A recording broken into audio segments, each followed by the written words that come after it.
নমস্কার বন্ধুরা, আজকে আমি চলে এসেছি আরেকটা ভিডিও নিয়ে। আজকের ভিডিওতে আমি আমার চ্যানেলে প্রথম এই ভিডিওটা দেখাতে চলেছি। আজকে যে ইটের ওয়ালে আমরা কনসিল করব, ইটটাকে বলা হয় এসিপি ব্লক। এই ব্লকের ইটের যে ব্লকগুলো আছে এগুলো কাটা এবং কনসিল করাতে অনেক সহজ হয়, অনেক কষ্ট কম হয় আমাদের প্লাম্বার ভাইদের জন্য। তো এই ব্লগে আমি প্রথম একটা পেয়েছি। আমাদের এখানে এই ব্লকগুলো পাওয়া যায় না, তো একটা কাস্টমার অনেক দূর থেকে নিয়ে এসে বাড়ি বানিয়েছে এই ব্লক দিয়ে, তো সেটা আমি কনসিল করেছিলাম। তো এখানে ফার্স্ট বাথরুমে লেগেছে একটা ডাইভার্টার সেট, আর এটাতে লেগেছে একটা প্যান, আর কোমোটের জন্য অবভিয়াসলি একটু জায়গা ছেড়ে রাখা হচ্ছে, ফিউচারে সে কোমোট লাগাতে পারে। আর একটা আছে অ্যাটাচ বাথরুম, সেই বাথরুমে একটা ওয়ান পিস কোমোট লাগবে। তো এখানে ডাইভার্টারের জন্য যেটা মেজারমেন্ট আছে 34 ইঞ্চিতে স্পাউট, আর তার থেকে 6 ইঞ্চি উঁচু করে আমি ডাইভার্টার দিয়ে দিই। সেখানে শাওয়ার ফল সিলিং ছিল, সেই সিলিং থাকার কারণে শাওয়ারের হাইট 6.5 ফুট মতন রাখা আছে।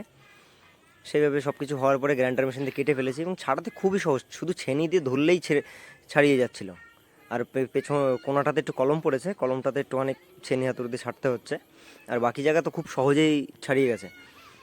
সব কিছু ছাড়ানো হয়ে গেছে। আর এখানে যে লো ছাদ ছিল, সেই কারণে গিজারটা লো ছাদের উপরে তুলে দিয়েছি, যাতে বাথরুমের ভেতরে স্পেসটা ঠিকঠাক থাকে।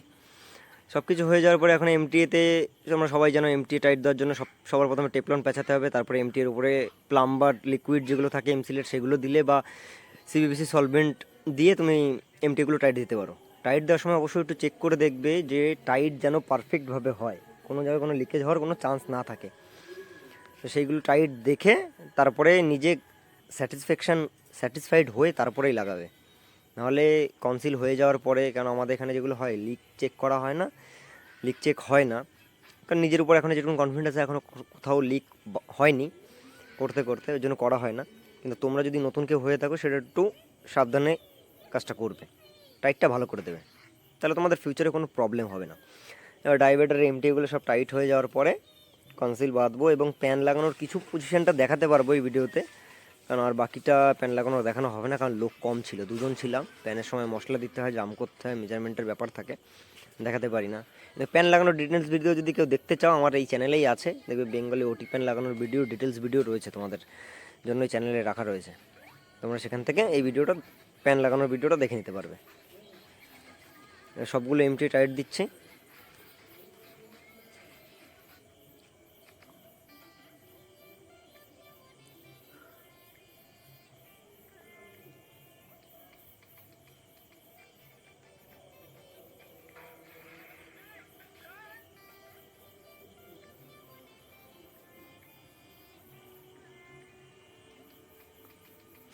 এবার এখানে আমি বক রেঞ্জ দিয়ে টাইট দিচ্ছি। এবার তোমাদের কাছে যদি সেলাই রেঞ্জ থাকে, সেলাই রেঞ্জ দিয়েও টাইট দিতে পারো।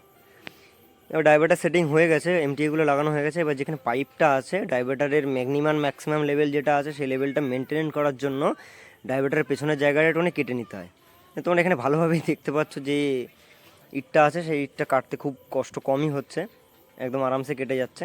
সেইভাবে লাগিয়ে দিয়েছি, মেজারমেন্ট করে দেখে নিয়েছি যে আমার টাইলস প্লাস্টারের পরে after minimum level maximum level টাইলসের লেভেলে থাকবে, সেরকম পজিশান দেখে আমরা রেখে দিয়েছি। ম্যাক্সিমাম তুমি এখানে 1 ইঞ্চি মতন ছেড়ে রাখতে পারো, মিনিমাম লেভেল আর ম্যাক্সিমাম লেভেলের মিডিল করে 1 ইঞ্চি ছেড়ে রাখবে টাইলস ওয়াল থেকে, তাহলে কি প্লাস্টারে 1/2 ইঞ্চি আর টাইলসে 1/2 ইঞ্চি দিয়ে 1 ইঞ্চি মোটামুটি চলে আসবে ওখানে। এবার শাওয়ারটা আমরা একদম সিলিংয়ের থেকে 4 ইঞ্চি ফাঁকা রেখে ছেড়ে দিয়েছি, গিজারের লাইন টেনে রেখেছি, কাউন্সিল প্রায় হয়ে গেছে, গিজারটা ছাদের উপরে করে দিয়েছি। এবার মিডিলে একটা কলের পয়েন্ট রেখেছি, ভবিষ্যতে যদি এখানে কোমোট লাগে ওটাতে 2-in-1 অ্যাঙ্গুলার লাগিয়ে গিজারের পয়েন্ট নিয়ে নেওয়া হবে। এই যে প্যান বসানো হবে, সেই জন্য মাটি কাটা হচ্ছে। এখানে বাড়িতে একটু জিনিস সিভিলের লোকেদের একটুখানি প্রবলেমের জন্য আমাদের অনেকটা এখানে প্যান লাগানোর জন্য খাটতে হয়েছে, যেটা তোমাদের বলবো। ওখানে দেখতে পাচ্ছ যে একদম উপরেই ব্যান্ড ঢালাই রয়েছে। এবার নর্মালি সব জায়গাতে থাকে কি, ব্যান্ড ঢালাইটা নিচে থাকে, তারপরে 10 ইঞ্চির ইটের গাঁথনি থাকে, ব্রিকের গাঁথনি থাকে। তো এখানে উল্টো, নিচে 10 ইঞ্চি গাঁথনি দেওয়ার পরে ওপরে গিয়ে ব্যান্ড দিয়েছে, এর জন্য অনেকটা কেটে আমাদের তারপরে করতে হয়েছে।